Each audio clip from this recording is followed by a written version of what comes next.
Do not let your past define you. Do not let your past bring you shame. That is what I titled this thought. This thought it actually came from earlier this week, where I was doing my little lessons on scripture, my other little thing that I like doing. And before anything, you can read the Bible, you can read a textbook, you can read anything and learn. It doesn't mean that you have to fully take it in and accept it as your thing, if that makes sense. So just because this verse that I'm about to share is from the Bible does not mean that it's religious. It does not mean that I am trying to push anything onto you guys. Again, it's just a thought that came from reading.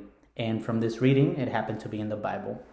And I just thought it was very deep. I felt some sense of connection with you guys, with the youth.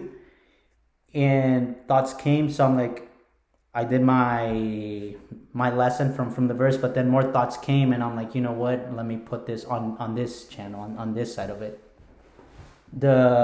So let's start by just reading where the thought came from. So it's Isaiah chapter 54, verse 4. I'll read it fully and then we'll dissect it.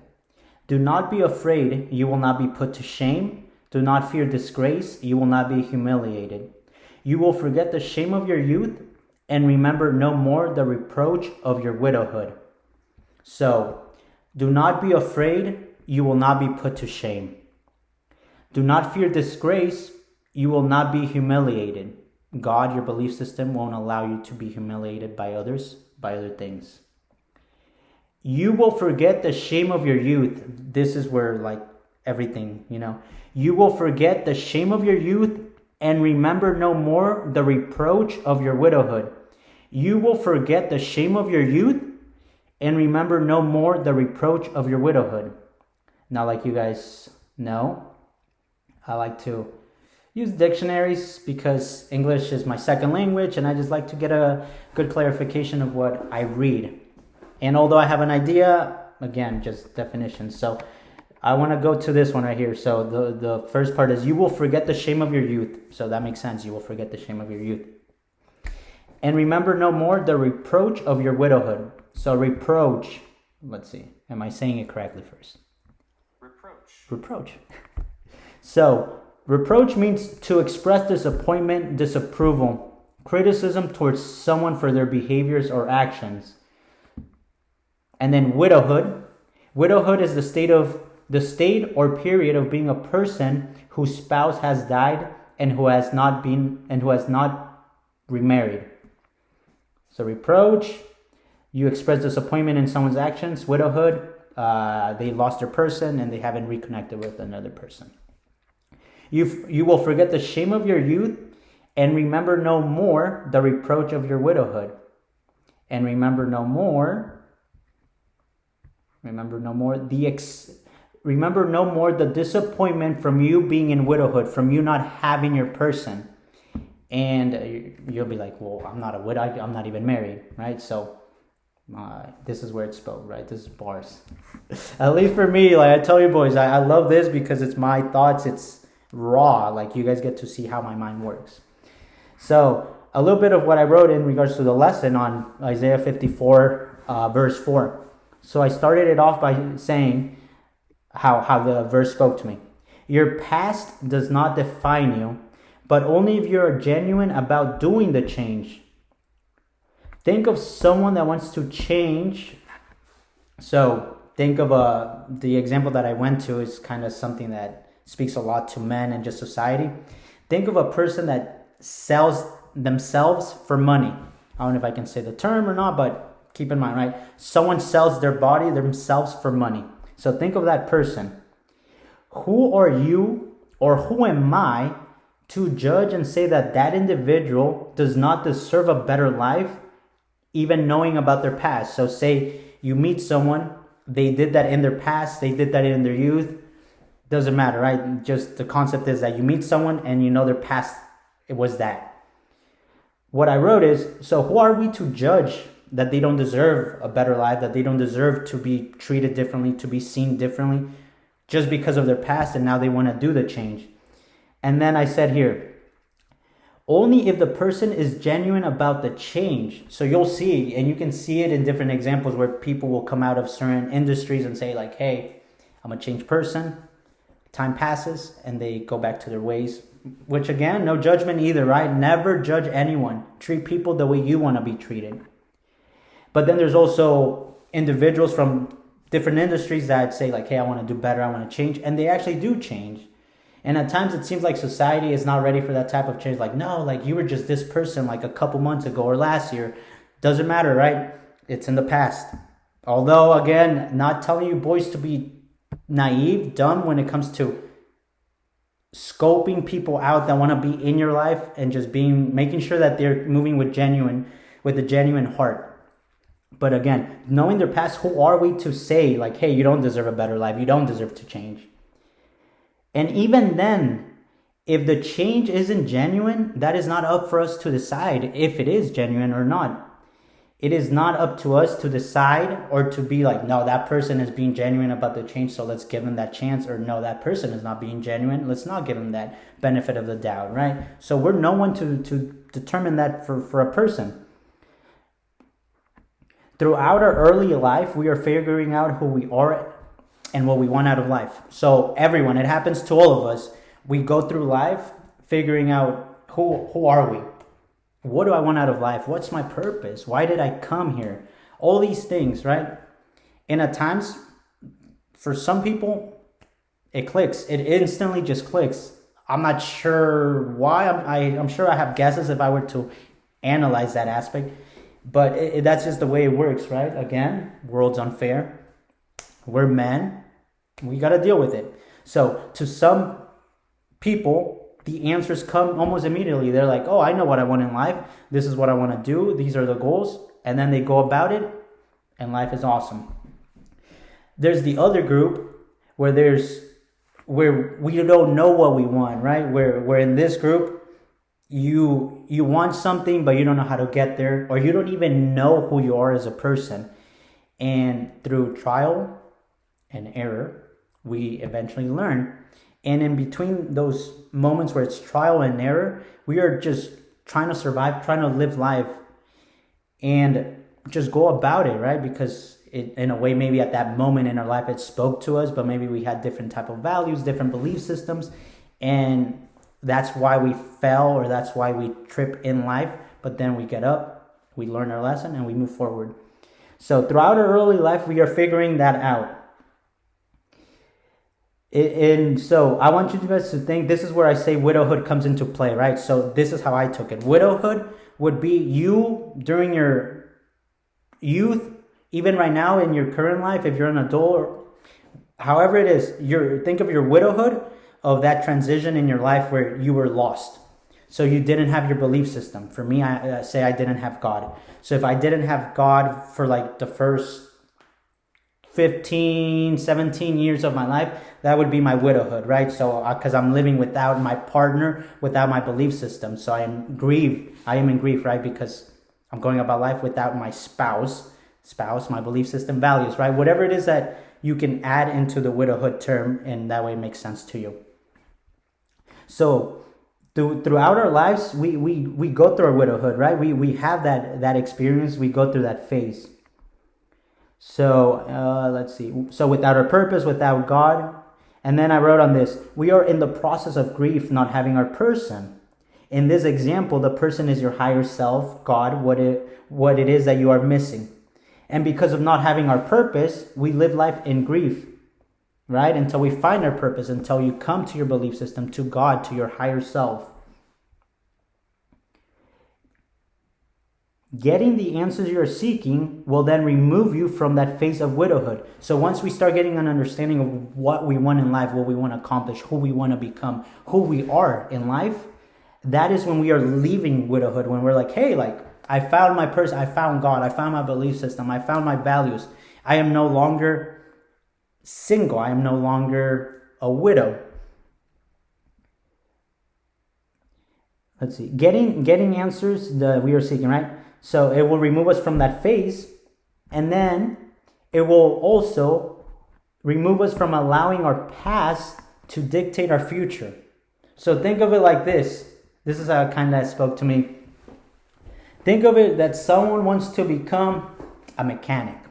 Someone is working, they want to become a mechanic, but it just doesn't work out for some reason, or they don't see it like how easy it was, right? Maybe we thought it was going to be an easy process or something, and we don't get to what we initially wanted.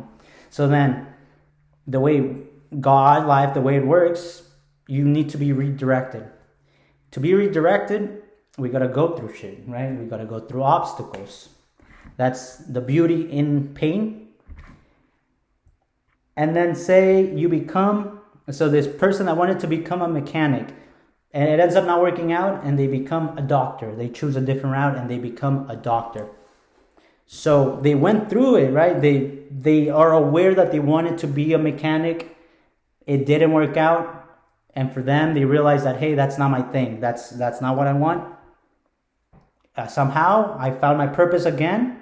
I want to be a doctor. Being a doctor, do you think that person is going to use, and perhaps, I'm not sure about these professions, but being a doctor, you think the person is going to use the same brain or the same methods or similar things that they would use if they were a mechanic? Does that kind of make sense? So this person becomes a doctor but wanted to be a mechanic. The person is a doctor. That's what they are. That's you can't say no, but like you were a mechanic back then. Like sure, back then, but the past, we got to remember to stay in the present. We live in the present, boys. Always remember that. The future, the past, the present, all of it is kind of intertwined. All of it, we can dive into it in another video. All of it exists at once. So therefore, the present is what only exists and what only matters.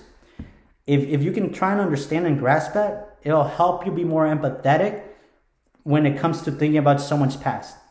Are you guys following along in that sense? So with this example, the person wanted to be a mechanic. Now they're a doctor. They're a doctor, right? The past does not define that. The past, though, like to him be a mechanic, is part of his story. It's part of the person that they were, the person that was shaped. And therefore, they can own it or not. And this is another thing when it comes to like going and doing work, right? Therapy with coaches, whatever it is that you seek out. Like, let's process this. It is, if a person wants to process it, awesome. If a person doesn't want to process it, awesome as well. Because it is us, right? It is you, it is me that gets to have that empowerment over our past. Like, hey, yes, I understand my past. I messed up. Now I'm trying to live better. Does that kind of make sense in regards to the whole thought? Okay. So the reason why this thought just kept speaking to me, and I'm like, okay, I read this verse and thoughts are flowing and all that is in there. But the main reason why is because, boys, we are, in today's society, with red pill, with just pretty much anything that has to do with us growing up and developing social skills, majority, especially, right, with the red pill, majority around the dating, one of the things that we fall into is that I can't talk to this person, I can't talk to this girl because of her past or because of this. And again, I understand. Don't be naive, don't be dumb when it comes to scoping out. When it comes to scoping out about a potential partner. But at the same time, you will become miserable in this whole dating thing if you're constantly trying to think of a person's past. If you're constantly hey, oh, but this happened, or I heard this, acknowledge it that yes, understand, yes, I'm not saying again, I'm not saying to be dumb.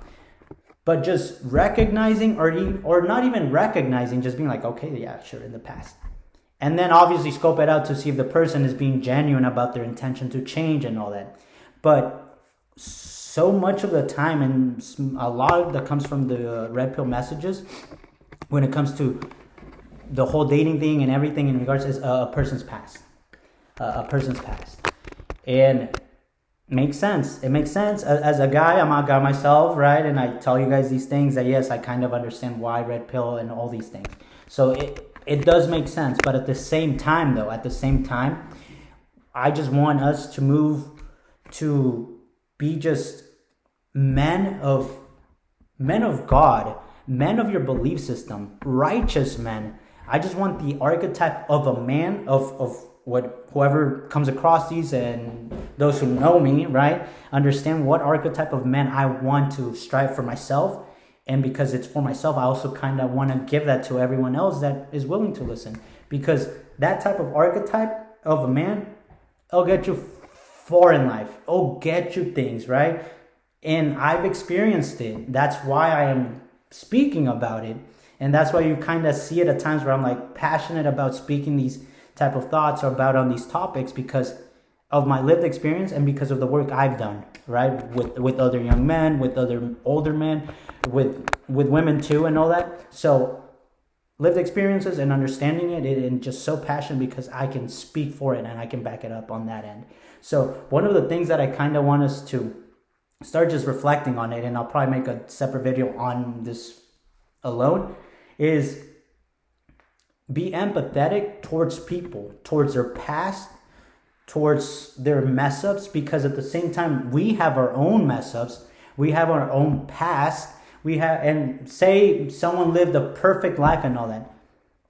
I can assure you that because we're not in everyone's minds, we're in our own mind, right? But I can assure you that there are things in every single individual in their past that they either regret or they feel some type of way about acting or engaging in whatever it is that happened in the past. So all of us carry around that. For some, it's maybe more noticeable. For some, it's maybe like super obvious that was their past. But it doesn't make them any less. It doesn't make you any more, right? Even, we're all equals. So I make this thought because I want you guys to start just reflecting on that. I'm being empathetic towards others about their past. Do not let your past define you, but also don't allow the past of others to define the way you see them. Be empathetic, be understanding, be loving. Just treat them the way you would want to be treated. If I had a very messed up past and all that, you think I would feel some type of way if I knew about my past and then treating someone else like, oh, that's your past, even though knowing my past? Like, no. And again, same thing. If I had like a perfect good past, same thing. There's at least something that I wouldn't want people to be like, oh, like that was your past. Does that kind of make sense? So in general, do not let your past, your actions define who you are, because we were in widowhood. Remember, we were learning who we wanted to become. And even now, we can still have these parts of under. Got a little bit dark, boys. I don't know if you guys can notice it, but the window's here.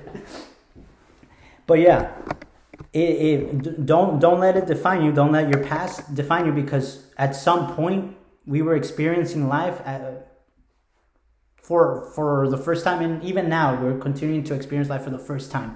So, like I was mentioning, even right now there are maybe parts in our life where we go through small mini phases of being in widowhood, of being away from our values, away from God. So give yourself grace and give yourself the power, right, to just talk to people, to come across people without judgment, to just be in the present. Does that kind of make sense, boys? That's just, it spoke to me so much that it's Friday, I just got off work, and it spoke too much, a lot, that I'm like, you know what, I gotta get it out right now. I was gonna wait till tomorrow and all that, but I wanted to just get it out because it kept, even yesterday at night, I'm like, okay, yes, that's a thought. So I'm executing on it. So one more time, do not let your past define you. Don't let the past of others define the way you see them, the way you feel about them. And above all, seek your belief system, seek within you so you can understand what it is that maybe I'm trying to speak, the message that I'm trying to send out. If it spoke, then it spoke. Awesome. If it didn't, then it didn't. Still awesome.